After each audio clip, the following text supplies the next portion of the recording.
कई बड़े बड़े चेहरे मध्य प्रदेश के चुनावी मैदान में हैं, लेकिन भगवा ब्रिगेड का एक चेहरा चर्चा के केंद्र में है। ये नाम है केंद्रीय मंत्री प्रहलाद पटेल का, जो न सिर्फ नरसिंहपुर से बीजेपी उम्मीदवार है, बल्कि कमलनाथ को उन्हीं के गढ़ में उनको हराने के लिए फील्डिंग सजाने में जुटे हुए हैं। जन मन रण में बात चुनावी मैदान में प्रहलाद पटेल के सियासी दांवपेच और प्रचार अभियान की।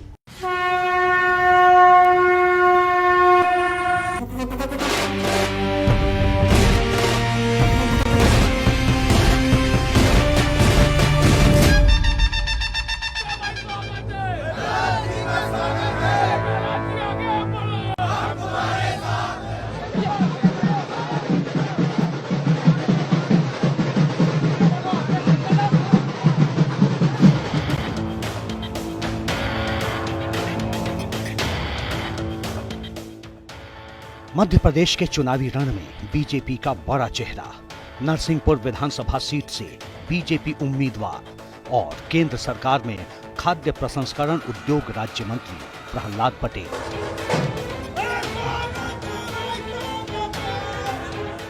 जिन्होंने चुनावी मैदान में पूरी ताकत झोंक रखी है।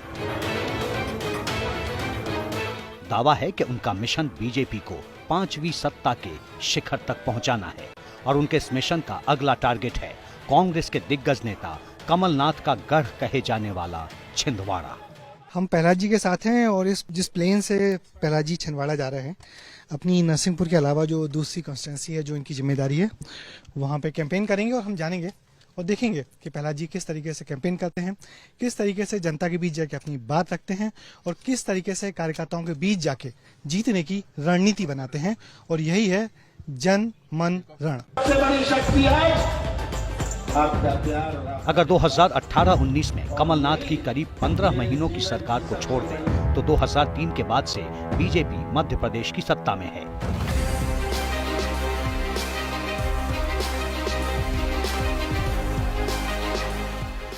ऐसे में बीजेपी और उसके नेताओं के सामने चुनौती बड़ी है, जिससे पार पाने के लिए बीजेपी ने कई सांसदों को विधायक उम्मीदवार बनाया है। भारत माता की। इनमें से एक नाम केंद्रीय मंत्री प्रहलाद पटेल का भी है, जो बिना थके बिना रुके बीजेपी के पक्ष में माहौल तैयार करने की कोशिश में जुटे हैं। चुनावी मौसम में कैसी है उनकी दिनचर्या और विधानसभा के रण में बहुमत हासिल करने के लिए क्या है रणनीति, सुनिए। केंद्रीय मंत्री प्रहलाद पटेल भोपाल से छिंदवाड़ा जा रहे हैं कैंपेन के लिए। प्रहलाद जी, ये तो फलाहार है शायद? हाँ, मेरा सोमवार का व्रत होता है।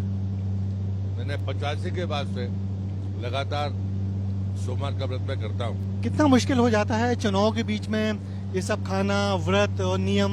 मुझे अपने भोजन का संकट नहीं रहा, जबकि मेरा भोजन लहसुन प्याज के बगैर है। व्रत अपना है, संकल्प अपना है, मिले नहीं मिले इससे कोई ज्यादा फर्क पड़ता नहीं। तो हम देख रहे हैं कि प्रहलाद जी फलाहारी कर रहे हैं, साबूदाने की खिचड़ी है, आज सोमवार के दिन है, व्रत है उनका। बात संकल्प की चली, तो इस चुनाव में आपने क्या संकल्प लिया हुआ है? संकल्प बड़ा साफ है, 5वीं बार भारतीय जनता पार्टी की सरकार बनाना।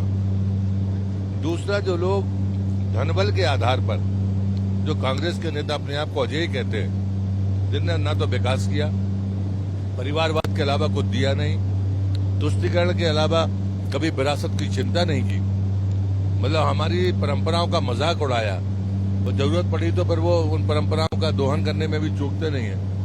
ऐसे लोग चुनाव हारने चाहिए। छिंदवाड़ा में 2003 जैसी जीत भाजपा को चाहिए। तब 8 विधानसभा थी और 8 हम जीते थे। इस बार 7 है, 7 हम जीते, ये हमारा संकल्प। हमारे यहाँ पर संघर्ष नहीं है, न जातीय, न भाषाई और न धार्मिक। ये बड़ी चीज है मध्य प्रदेश के भीतर भारतीय जनता पार्टी की सरकार की उपलब्धियों में। कल तक जो आप कांग्रेस को जिस मुद्दे पे छेड़ते थे कि आपका नेता कौन, मुख्यमंत्री का चेहरा कौन, तो क्या मैं इस समय एक मुख्यमंत्री के चेहरे से बात कर रहा हूँ, जो बहुत सारे लोगों में से? मैं पहली बार लड़ रहा हूँ और इसलिए मुझे इन अटकलों में नहीं पड़ना चाहिए। भारतीय जनता पार्टी की 5वीं बार सरकार बनाना, और इसलिए पार्टी जो जिम्मेदारी देती है वो कार्यकर्ता वैसा करता है, और इसलिए मुझे लगता है कि आप राज्य में हैं या केंद्र में हैं, ये फैसला पार्टी करती है।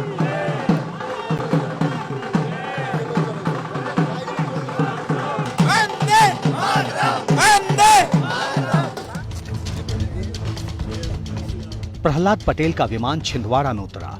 सड़क मार्ग के जरिए उनका कारवां छिंदवाड़ा की चौराई विधानसभा क्षेत्र के खमार पानी पहुंचे,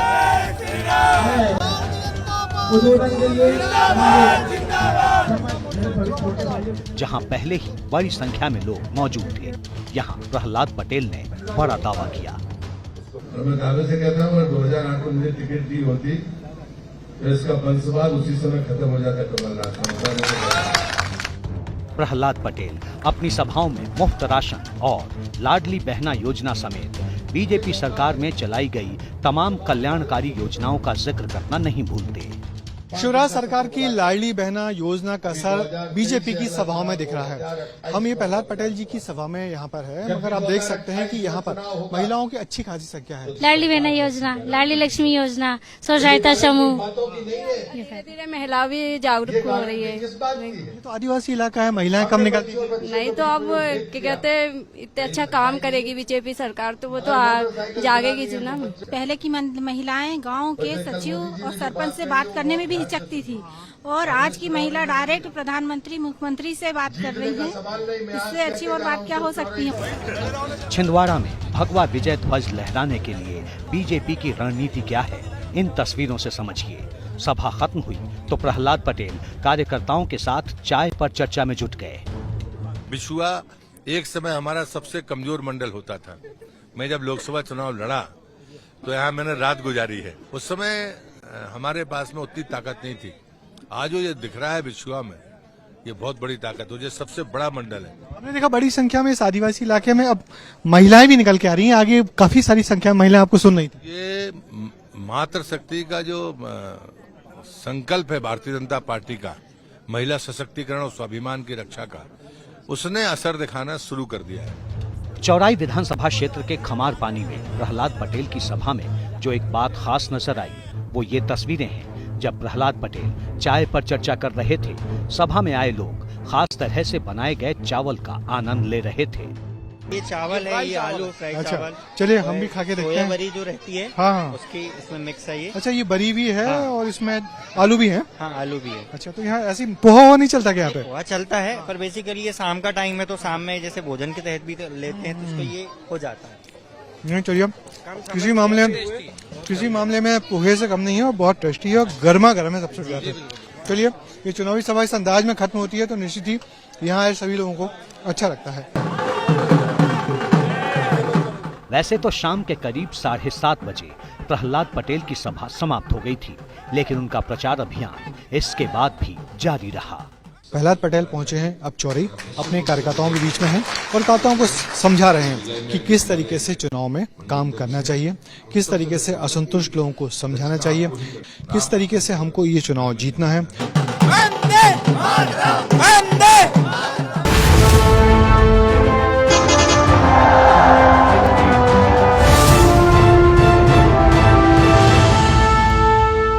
दरअसल बीजेपी की रणनीति कांग्रेस के मुख्यमंत्री पद के उम्मीदवार कमलनाथ को उनके ही गढ़ में घेरने की है।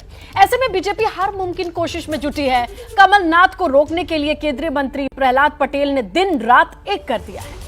दिन भर की सभाएं और देर रात तक कार्यकर्ताओं की बैठक के बाद केंद्रीय मंत्री प्रहलाद पटेल छिंदवाड़ा में रात में अपने दोस्त के यहाँ रुके हैं। हम उनसे मुलाकात करेंगे और जानना चाहेंगे कि चुनावी व्यस्तताएं में सब ये दोस्ती निभाना कितना मुश्किल होता है।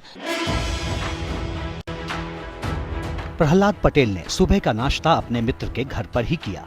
इस दौरान फोन कॉल का सिलसिला भी शुरू हो गया, यानी सुबह की पहली किरण के साथ चुनावी चर्चा का आगाज। तो देखिए, प्रहलाद पटेल जी का नाश्ता चल रहा है। ये सब जो चुनाव की भागदौड़ है, तो इस सब में कैसे ये तमाम चीजें कर पाते हो आप कि अपने आप को फिट भी रखो, सेहत भी देखो और फिर लगातार व्यस्त भी रहो? कम खाना और ठीक खाना। हर आदमी, आप जहाँ जाते हैं लोग चाहते होंगे कुछ, भैया कुछ खा लीजिए, भैया चाय पी लीजिए, भैया कुछ खा लीजिए। मेरे बारे में थोड़ी सी जानकारी लोगों को बड़ी क्लियर, जैसे मुझे चाय पीनी है तो मैं कह दूंगा चाय पीनी है। लोग आग्रह करते हैं, इसमें कोई दो मत नहीं। कई बार आग्रह मानना भी पड़ता है। बहुत नई जगह जाते हैं, कार्यकर्ता को लगता है कि पता नहीं कब आएंगे, तो फिर वहां पर उसकी मर्यादा का पालन भी करते हैं। मित्र के यहाँ नाश्ता करने के बाद प्रहलाद पटेल सीधे जुन्नारदेव निकल गए। यहाँ उन्होंने कार्यकर्ताओं से मुलाकात की चुनावी रणनीति पर चर्चा की। यहाँ से उनका कारवां सीधे इंडियन कॉफी हाउस पहुंचा, जहाँ से प्रहलाद पटेल का रिश्ता बेहद पुराना है। कैंपेन ट्रेल के दौरान कुछ मौके ऐसे भी आते हैं जो यादगार रहते हैं। Prahlad Patel Indian coffee house आ गए। इंडियन कॉफी हाउस की जबलपुर के से इनका जुड़ाव है। प्रहलाद जी क्या कहेंगे, ये डोसे का स्वाद तो आपको लंबे समय से याद रहता है? हम लोग छात्र राजनीति में थे तो हम लोगों की सारी राजनीति इंडियन कॉफी हाउस से चलती थी। यहाँ पर आप 4 घंटे बैठो, 4 घंटे कोई होटल वाला तो बैठने नहीं देगा। तो वहाँ पर सामान्यतः जबलपुर की राजनीति इंडियन कॉफी हाउस की राजनीति। तो अभी भी मैं अपने बच्चों को भी लेकर जाता हूँ। कितना फर्क आया है छात्र जीवन की राजनीति के डोसे में और अब एक केंद्रीय मंत्री और 8 बार के सांसद के चुनाव? मुझे लगता है कि सामान्य जीवन जो आप जीते हैं उसको जीना चाहिए। आपके जीवन में जो आप काम करते हैं उससे शत्रु पैदा होते हैं। तो ये आपको पता होता है कि आपके इस काम के कारण ये दुश्मनी, तो अगर आप नहीं करते हैं ऐसा तो खतरे का कोई काम नहीं है, बढ़िया मस्ती में रहना चाहिए। प्रहलाद पटेल पहले भी छिंदवाड़ा से चुनाव लड़ चुके हैं।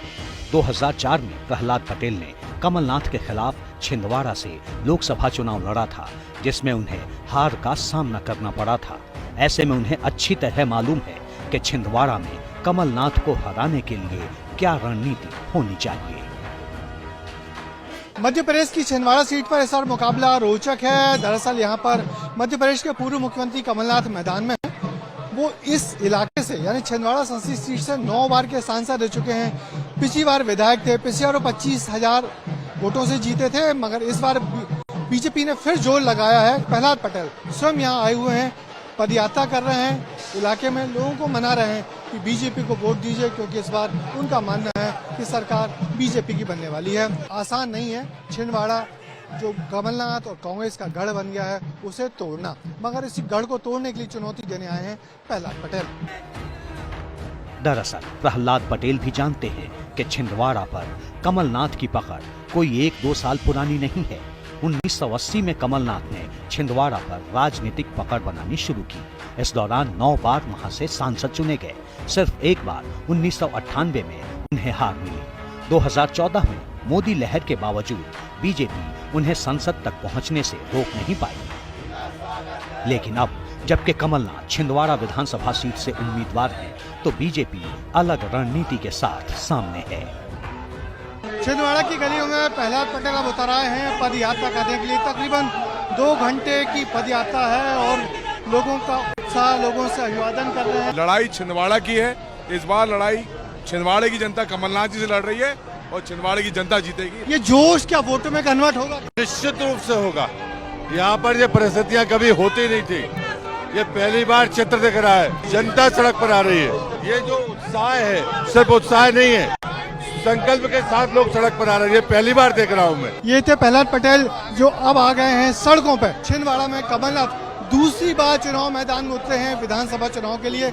इसके पहले वो 9 बार इसी इलाके से लोकसभा के सांसद रह चुके हैं।